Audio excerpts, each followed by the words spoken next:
जनाब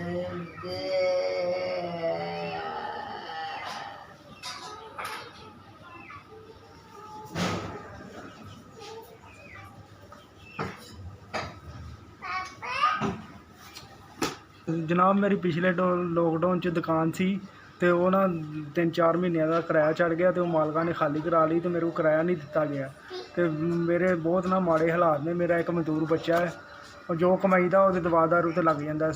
तो मेरे को ना दुकान दी चीज़ां नहीं लियांदियां जा रही, चीज़ां मेरियां बहुत ख़राब हुई ने, कुर्सी भी टुट गई है और दुकान की शेविंग क्रीम सब कुछ वो ख़त्म होए चीज़ां, वो मेरे को लियांदियां नहीं जा रही।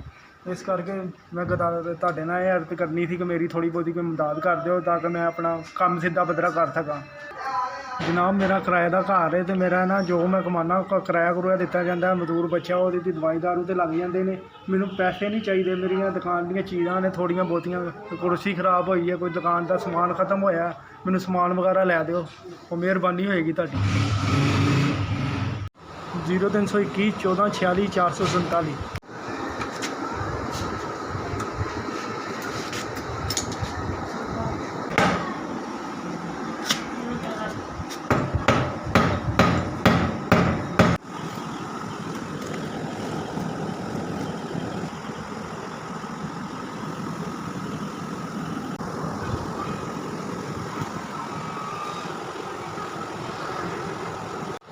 अस्सलाम वालेकुम जनाब, अपनी मर्जी ना जो मैंने समान चाहिए थी ना मैं अपनी मर्जी का सारा कुछ ले लिया।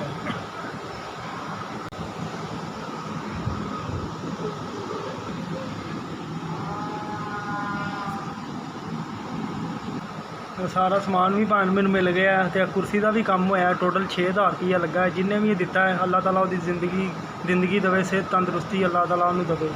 मेहरबानी, मैं उसका शुक्रगुजार हाँ। SBS तुहाडी बड़ी मेहरबानी, तुसीं मेरे नाल तावन किया। मैं सारी जिंदगी तुहाडे दुआवां तुहाडा शुक्रगुजार रहांगा, तुहानूं दुआवां दा।